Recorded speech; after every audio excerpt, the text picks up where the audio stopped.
Want to speak real English from your first lesson? Sign up for your free lifetime account at EnglishClass101.com. Hi everybody, my name is Alicia. Today I'm going to be talking about the simple future tense. Today I'm going to talk about will and won't and going to and not going to. So these are a few grammar points that learners make mistakes with. When should you use will or won't? When should you use going to or not going to? So I'm going to talk about a few of these points, a few basic points that I hope can help you decide when to use will and when to use going to. So let's begin. Okay. The first point I want to talk about is going to or not going to. The positive form and the negative form. Going to, not going to.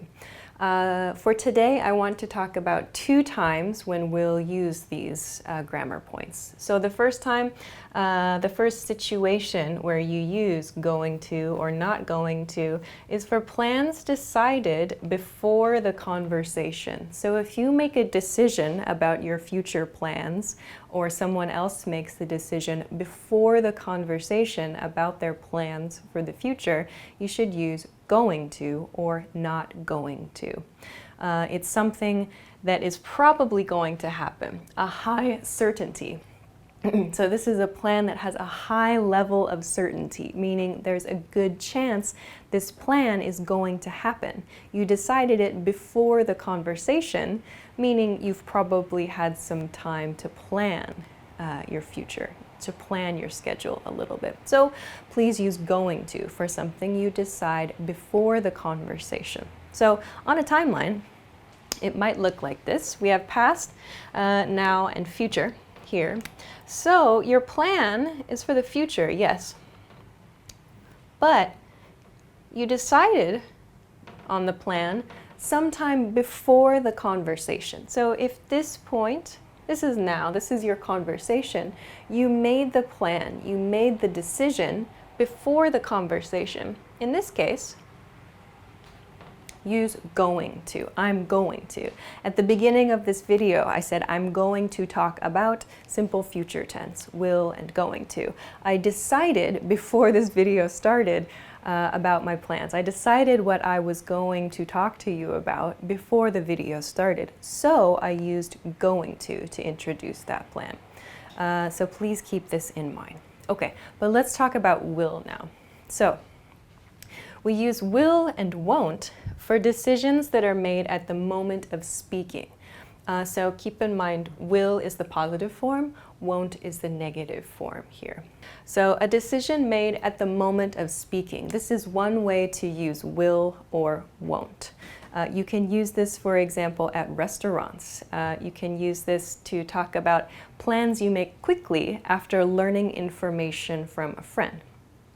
Keep in mind, will and won't tends to have a lower certainty. There's a lower chance the plan is going to happen because you made the plan at the moment of speaking. Going to is used for plans made before the conversation, but will is used for a plan made spur of the moment or a very quick plan you've just made.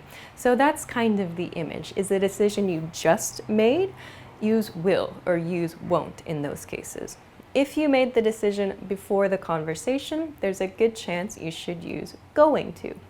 So, to go back to our timeline here, if going to is used for a decision you made in the past about your future plans, will is used for a decision you make in the conversation, during the conversation. The plan can be any time in the future, but the decision, the point at which you make the decision, is the difference here. One point about this, 2 points about this actually. First, will. If you've made a decision at the moment of speaking and you therefore should use will to communicate that decision, you can improve or you can communicate that there's a high chance it's going to happen with the word probably. So here, I'll show you this in an example sentence in a moment, but you can use probably with will and won't. I'll probably, I probably won't. Remember that order though.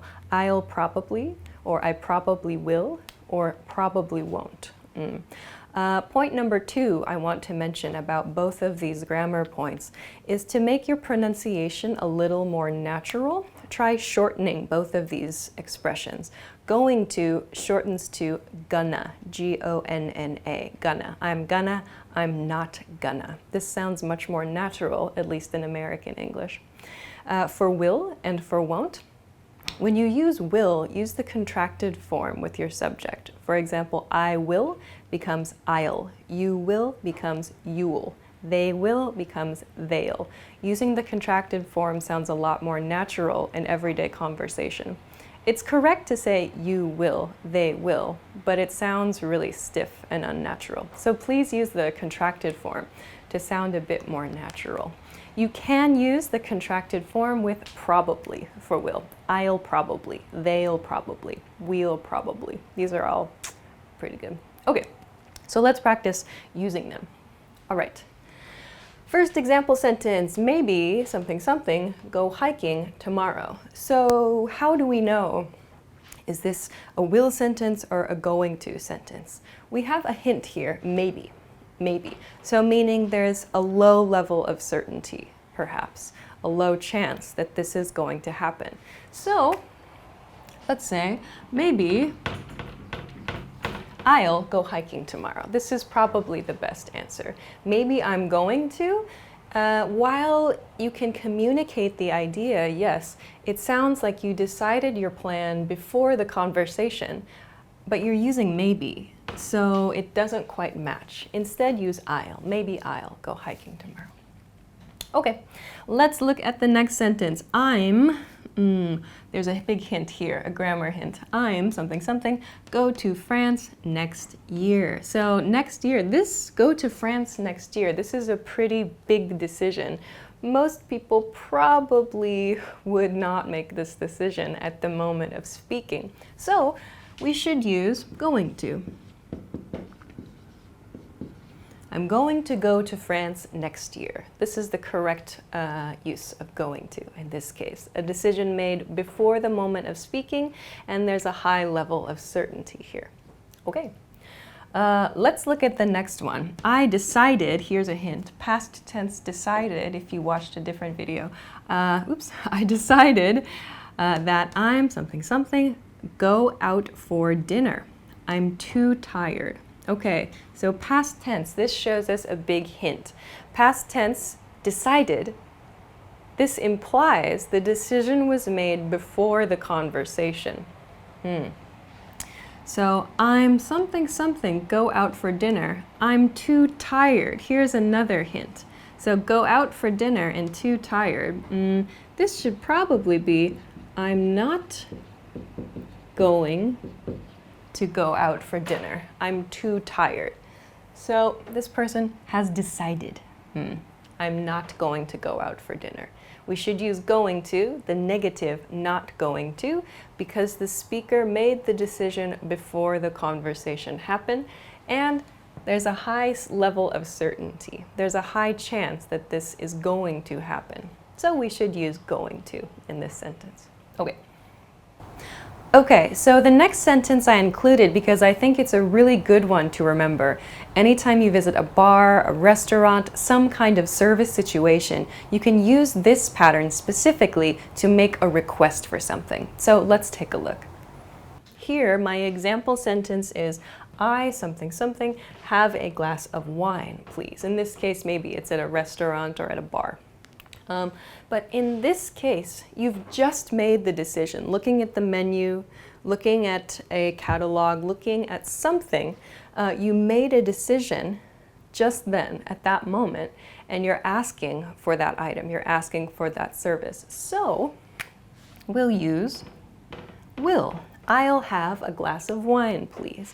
So in this example sentence, I used glass of wine to show my request, to ask for a glass of wine. But if you want to use this pattern to make a request in a service situation, just replace glass of wine with the item or service that you would like. So for example, I'll have a beer, I'll have a steak, I'll have a hamburger. These are all things you can order at a restaurant or at a bar. If you're shopping, you can say, I'll have the blue one, please, for example. So just make your request using the same pattern, but replacing that glass of wine section that I used in my example sentence. Okay, next one. This one is maybe a little bit challenging. It's you're running late, so you something have to take a taxi to your next meeting. So maybe this is an assistant or someone supporting another person with their schedule. Okay, so in the next sentence, we're looking at a situation where there's been a sudden or quick change to a schedule. Someone is running late and there's a new decision that's made at the moment of speaking, or a new decision is made to reflect the new situation. So let's take a look. You're running late, so you will have to take a taxi. You could say you're running late, so you have to take a taxi, but maybe this is a future plan, something that's going to happen in an hour from now. Maybe this is something the speaker is planning for later in the day. So you will is a nice way to use that. You're running late, so you'll have to take a taxi to the next meeting. Okay, the last one I want to talk about, this uses probably, which I mentioned over here. So probably, remember, we can use probably to sort of improve, or we can use probably to communicate a higher level of certainty with the decision we made at the moment of speaking. So here, you're not going to the party? Then I probably something go either. Okay, so either is a big hint here. Remember, we use either to show agreement, but negative. Okay, so in the last example sentence for today, we're going to look at a situation where the listener has heard some new information. They use the expression, you're not going to go to the party, so they're confirming new information they have just heard. After that, they're going to make a decision about what their plans are for the party. So let's take a look. We know that probably can be used with will and won't. And we know from then the speaker just made this decision. And we know it's a negative with either. So we should use won't. You're not going to go to the party? Then I probably won't go either.